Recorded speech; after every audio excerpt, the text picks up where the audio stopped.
అంటే US Israel ఆపరేషన్‌లో ఖమేనీని హతమార్చింది. అంటే సినిమా ముందే విలన్ని లేపేసిన తర్వాత సినిమా అవ్వలేదు. అప్పుడే మొదలైంది అసలు వ్యవహారం. అంటే ఇరాన్ ఒక అతిపెద్ద దేశమైన మిలిటరీ వ్యవస్థలో చూసినా, ఆర్థిక వ్యవస్థలో చూసినా ఎక్కడ దగ్గరగా కూడా లేని యుఎస్‌పై ఈ స్థాయిలో దాడి ఎలా చేస్తోంది? సరే ఇజ్రాయెల్, ఇరాన్ ఇంతకుముందు కూడా దాడులు జరిగాయి, యుద్ధాలు జరిగాయి. లాస్ట్ ఇయర్ 11, 12 రోజులు యుద్ధం జరిగింది. కానీ ఇప్పుడు యుఎస్ పిక్చర్‌లో ఉంది. 18 లక్షలు పెట్టి ఒక డ్రోన్ దాడి ఇరాన్ చేస్తే దాన్ని అడ్డుకోవడానికి 38 కోట్లు ఖర్చవుతోంది అమెరికాకి. చూడండి ఎంత వ్యత్యాసం ఉందో. పెంటగాన్ అమెరికన్ డిఫెన్స్ వ్యవస్థ పెంటగాన్ రిపోర్ట్ ఇచ్చింది వాషింగ్టన్‌కి, వైట్ హౌస్‌కి. సార్ మన దగ్గర నిల్వలు అయిపోతున్నాయి, ఆయుధ నిల్వలు. రష్యా ఉక్రెయిన్ యుద్ధంలో ఉక్రెయిన్కి మనం సహాయం చేయడం కోసం భారీగా ఆయుధాలు పంపించేశాం. ఇప్పుడు 5 రోజులుగా తిప్పికొడుతున్నాం. ఇంకో 10 రోజులు కనుక ఇరాన్ ఎలాగే దాడి చేస్తే మన దగ్గర ఆయుధాలు అయిపోతాయి, అంటే మిసైల్స్ అయిపోతాయి అని చెప్పడం ద్వారా పరిస్థితి తీవ్రత అర్థం చేసుకోవచ్చు. దీని మీద రేపు హుటాహుటిన అమెరికా అధ్యక్షుడు ట్రంప్ అధికారులతో సమావేశం కాబోతున్నారు. అలాగే యుఎస్ ఇజ్రాయెల్పై తీవ్ర స్థాయిలో విరుచుకుపడుతోన్న ఇరాన్ వెనుక ఎవరున్నారు? కొన్ని అంతర్జాతీయ మీడియా కథనాల రిపోర్టు ప్రకారం చైనా పూర్తి స్థాయిలో ఇరాన్కు సహకారం అందిస్తోంది అని. అంటే ఇప్పటికే గల్ఫ్ దేశాలు యుఏఈ, ఒమన్, సౌదీ, ఇతర మొత్తం 11 దేశాలని లాగేసింది యుద్ధంలోకి ఇరాన్. ఎందుకని? ఈ దేశాల్లో అమెరికా సైనిక స్థావరాలు, ఎయిర్ బేస్లు ఉన్నాయి, స్ట్రాటజిక్ సెంటర్స్ ఉన్నాయి, కమాండ్ సెంటర్స్ ఉన్నాయి. నిన్న చేసిన ఒక్క దాడి అంటే ఖతర్లో అల్గదౌద్, అది AN/FFN 132 రాడార్ వ్యవస్థ, అత్యాధునిక అత్యంత ఖరీదైన రాడార్ వ్యవస్థ అమెరికాది. దాని మీద మిసైల్ దాడి చేసింది ఇరాన్. అంటే ఒక రకంగా ఒక పట్టు, ఒక నిఘా క్షేత్రం మీద కొట్టినట్టు అయిపోయింది. చాలా పెద్ద దెబ్బ అమెరికాకి ఇది. సో ఇంకా అమెరికా రెచ్చిపోతుంది. అందుకే ఇది ఎండ్లెస్ వార్గా మారబోతోందా, ఇది ఒక అంతులేని యుద్ధంగా మిగిలిపోతుందా? కోర్స్ ఏ యుద్ధానికైనా ఎక్కడో అక్కడ అడ్డుకట్ట పడాలి. బట్ ఇప్పుడు రష్యా ఉక్రెయిన్ యుద్ధం సుమారు 4 ఏళ్ళు అయిపోతుంది. ఆ యుద్ధం మొదలై నిన్న కూడా రష్యా షిప్ని ఉక్రెయిన్ మిసైల్తో కూల్చేసింది. ఇప్పటికీ అక్కడ బాంబులు దాడి జరుగుతోంది. మరోవైపు ఆఫ్ఘన్, పాకిస్తాన్. బట్ ప్రతి యుద్ధానికి ఏదో ఒక ఎండ్ ఉండి తీరాలి. కానీ ఆ పరిస్థితి ఇక్కడ కనిపిస్తోందా? తాజాగా నాటోను కూడా మొత్తం యుద్ధ రంగంలోకి లాగుతోంది ఇరాన్. నాటో కంట్రీ అయిన టర్కీపై బాలిస్టిక్ మిసైల్తో దాడి చేస్తే దాన్ని నాటో ఇంటర్సెప్ట్ చేయగలిగింది. కానీ ఏ సందేశం ఇస్తోంది? ఇటు గల్ఫ్ కంట్రీసు, ఇటు నాటో కంట్రీసు. అంటే ఇంక మూడో ప్రపంచ యుద్ధానికి ఇంకేమిటి అడ్డు? యుఎస్, ఇజ్రాయెల్, ఇరాను, గల్ఫ్ దేశాలు, ఇప్పటికే అమెరికాకు అండగా బ్రిటన్, ఫ్రాన్స్, జర్మనీ. మరోవైపు ఇరాన్కి అండగా హిజ్బుల్లా రంగంలోకి దిగింది. మరోవైపు ఇరాక్ ఉగ్రవాద సంస్థలు నిన్న వాళ్ళు చొరబడ్డారు ఇరాన్కి మద్దతుగా, ఇరాన్కి దగ్గరైన ఉగ్రవాద సంస్థలు. అంటే a war between countries and militant groups, militia groups. ఇది ఎక్కడి దాకా వెళ్తుంది? బాంబుల వర్షం యుఎస్, ఇజ్రాయెల్ కురిపిస్తుంటే ఇంతే స్థాయిలో తిప్పుకొట్టగలుగుతోంది ఇరాన్. కొన్ని రైటర్స్ లాంటి పత్రికల కథనాలు ఏంటంటే చాలా సంవత్సరాల క్రితం నుంచే ఈ రోజును ఊహించింది ఇరాను. ఖమేనీ నేతృత్వంలో, వాళ్ళ ఖమేనీ రూపంలో ఉండకపోవచ్చు కానీ అతను ఏదైతే స్ట్రాటజీ వదిలిపెట్టాడో దాన్ని మొత్తం కింద కమాండ్ అంతా ఫాలో అవుతోంది.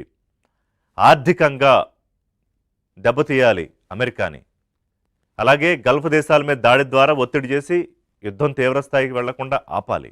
ఇంత స్ట్రాటజిక్ వార్ చేస్తోంది ఇరాన్. ఇది ఎవరన్నా ఊహించామా ముందు? ఏదో ఖమేనీని కొట్టేస్తే అయిపోతుంది అనుకున్నాడు కానీ ట్రంప్ కూడా అండర్ ఎస్టిమేట్ చేశారు అని చెప్పి అంతర్జాతీయ కథనాలు చెప్తూ ఉన్నాయి. లేకపోతే 5వ రోజు 6వ రోజు వచ్చినా కూడా ఇరాన్ ఇంకా దాడులు చేస్తోంది కానీ వెనక్కి తగ్గలేదు. నిన్న ఒక నేవీ ఫ్లీట్ చేసి విశాఖపట్నం నుంచి తిరిగి ఇరాన్ వెళుతోన్న ఐరిస్ డేనా అనే యుద్ధ నౌకను కూల్చేసింది అమెరికా. 2వ ప్రపంచ యుద్ధం తర్వాత ఈ స్థాయిలో ఒక దాడి జరగడం ఇదే మొదటిసారి అని చెప్తున్నారు. అందులో 84 మృతదేహాలను ఇప్పటికే రికవరీ చేసింది. అంటే శ్రీలంకకు దగ్గరగా ఉన్న ఇండియన్ వాటర్స్లో జరిగింది దాడి. భారతీయ జలాలు శ్రీలంకకి అతి దగ్గరగా ఉంది. సో ఈ Sri Lanka government is taking care.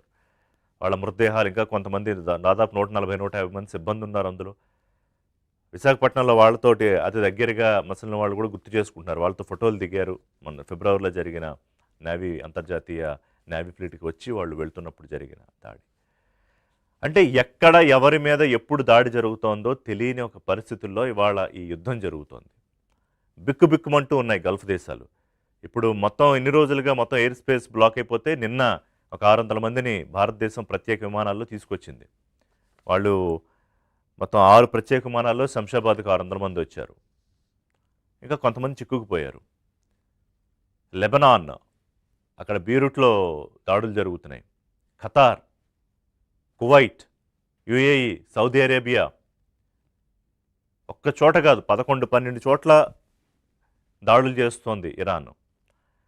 అంటే ఒక రకంగా చెప్పాలంటే ఇరాన్ స్ట్రాటజీని బ్రేక్ చేయడంలో, క్రాక్ చేయడంలో అమెరికా కూడా దెబ్బతింది. Israel out of picture.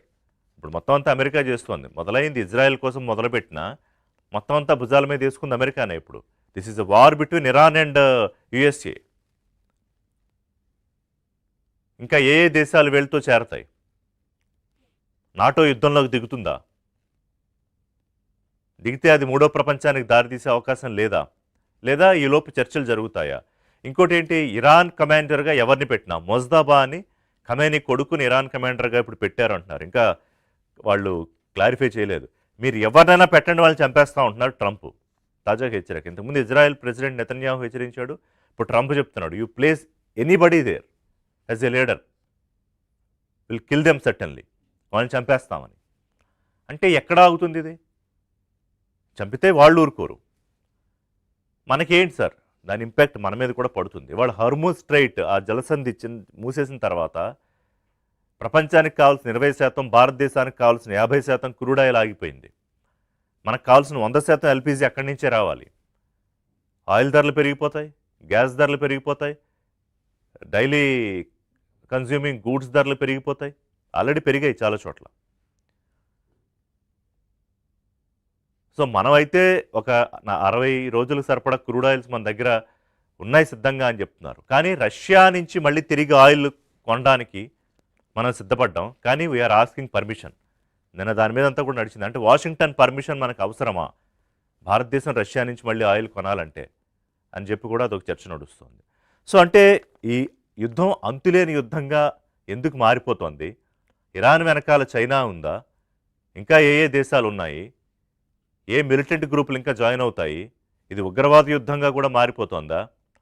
ఈ హడావుడిలో నచ్చని దేశాలు, వాళ్ళకి గిట్టని దేశాలపై కూడా